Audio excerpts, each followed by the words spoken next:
Good evening to everyone. और पहले तो हैप्पी रक्षाबंधन टू ऑल। आज है रक्षाबंधन का त्यौहार और आप सभी लोग मुझे लगता है आज सेलिब्रेट किया होगा अपने भाई बहनों के साथ में मिलके।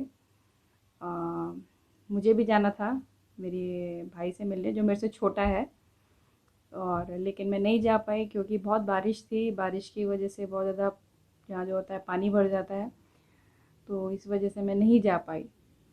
लेकिन ठीक है, ये भी एक पार्ट ऑफ लाइफ है। जो रियलिटी है वो रियलिटी है। और जैसे आज रक्षाबंधन है तो हम बेसिकली क्यों मनाते हैं रक्षाबंधन? तो बचपन से ही जो हम लोग पढ़ते आए हैं वो ये कि भाई जो है अपनी बहन की रक्षा का वचन लेते हैं, इसीलिए रक्षाबंधन मनाया जाता है।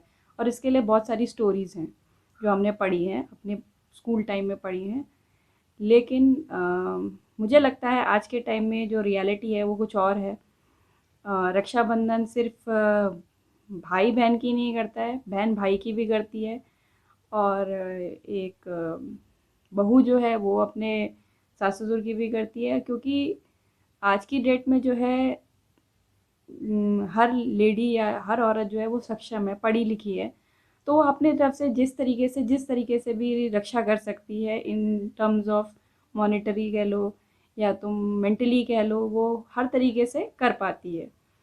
तो लेकिन पहले जो होता था कि भाई बहन की रक्षा का वचन लेते थे, उसका एक अलग कॉन्सेप्ट था, उसके पीछे एक अलग वो थी, क्योंकि पहले जो लेडीज़ होती थी वो पढ़ी लिखी नहीं होती थी।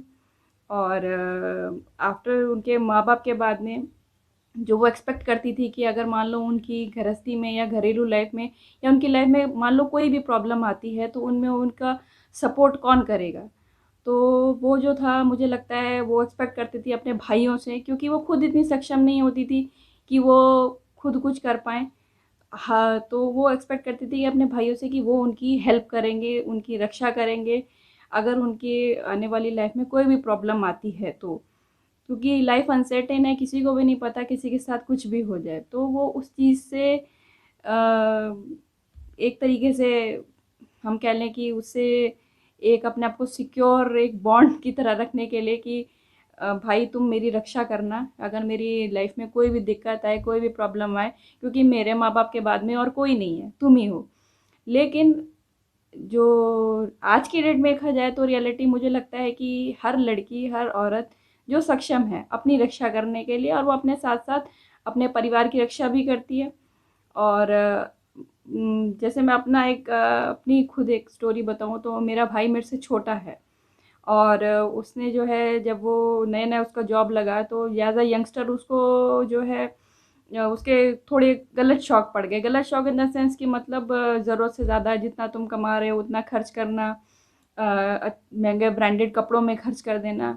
तो कहीं ना कहीं उसने वो चीज़ की और उसने लोन ले लिया फालतू का, जो वो बाद में चुका नहीं पाया, जिससे जो है ये जो लोन वाले लोग जो हैं घर पे आने लगे।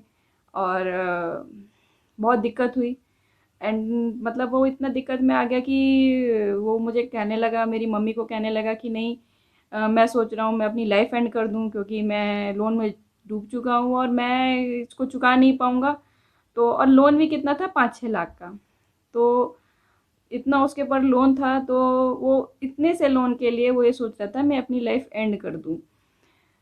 तो एट दैट टाइम मेरी मम्मी ने मुझे अप्रोच किया। मैं एक खुद वर्किंग हूँ, तो उन्होंने मुझे बोला कि अ, वो ऐसे ऐसी सिचुएशन है और वो बहुत डिप्रेस्ड है अपनी लाइफ को लेकर, और उसकी यंग 25-26 साल की है। तो वो उस चीज़ से वो समझ नहीं पा रहा वो कैसे निकले।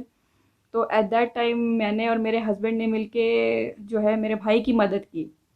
हमारी एक एलआईसी थी वो हमने तोड़ी, और उसको जो उसका लोन था उसको पे ऑफ करने में उसकी हेल्प की। तो एट दैट टाइम देखा जाए तो जो मैंने या मेरे हस्बैंड ने मिलके उसकी रक्षा की, एक तरीके से रक्षा की। तो मेरा बोलने का वही मतलब है कि रक्षाबंधन जो है आज की डेट में जो रियलिटी में एग्जिस्ट करता है, ऐसा नहीं है कि भाई बहन की ही रक्षा करता है, बहन भाई की भी करता है रक्षा। और भाई बहन भाई बहन की भी कर सकता है रक्षा। तो और ये एक म्यूचुअल अंडरस्टैंडिंग या म्यूचुअल कोऑर्डिनेशन पे ये चीज़ें चलती हैं।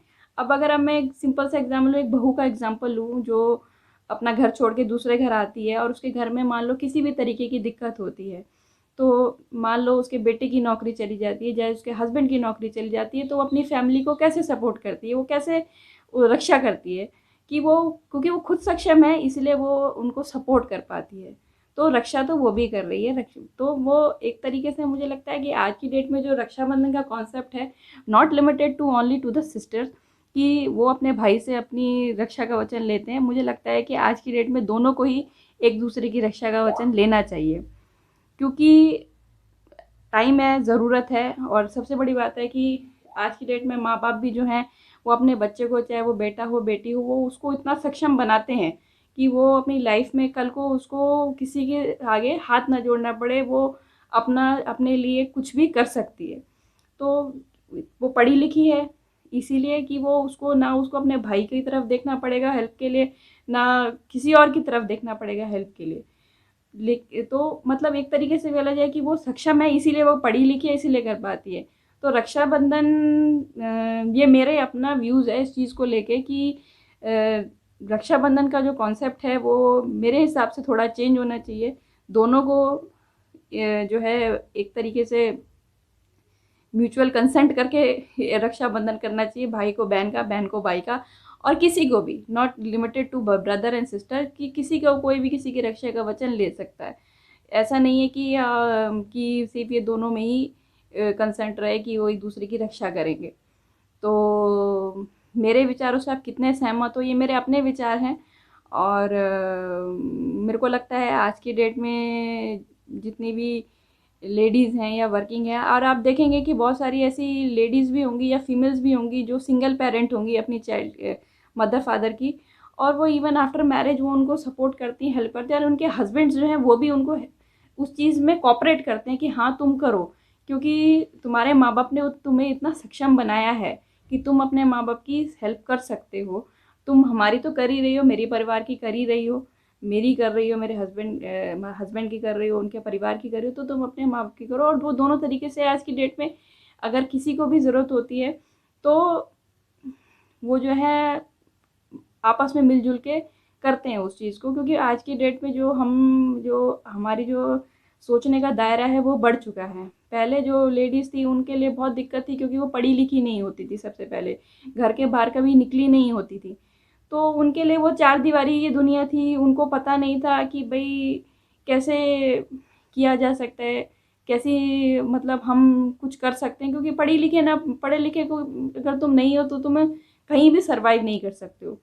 तो अगर तुम पढ़े लिखे हो तो तुम कहीं से भी कुछ भी छोटा मोटा काम करके भी तुम कुछ भी कमा सकते हो। और थैंक्स टू गॉड कि जो एक अच्छा चेंज है हमारी सोसाइटी में, क्योंकि जब एक लेडी एजुकेटेड होती है तो उसका सिर्फ ये असर नहीं होता कि वो जॉब कर रही है या वो अपने हस्बैंड को सपोर्ट कर रही है या अपने इन लॉज को सपोर्ट कर रही है। आप इनडायरेक्टली देखोगे तो वो बहुत चीज़ें, जब आप एजुकेटेड होते हो तो आपका जो सोचने का नज़रिया है वो सब बदल जाता है। आप वही चीज़ अपने बच्चों में देते हो जो आप खुद आपके अंदर है, कि आपको पढ़ना है, लिखना है, एक अच्छा इंसान बनना है। सबसे पहले जो है एक अच्छा इंसान बनना है, दूसरे इंसान की कद्र करनी है, चाहे वो लड़का हो चाहे लड़की हो, कोई भी हो, उसके इंसान की कद्र करनी है।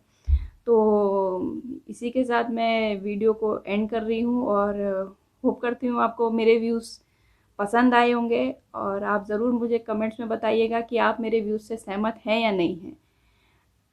Till then, good bye.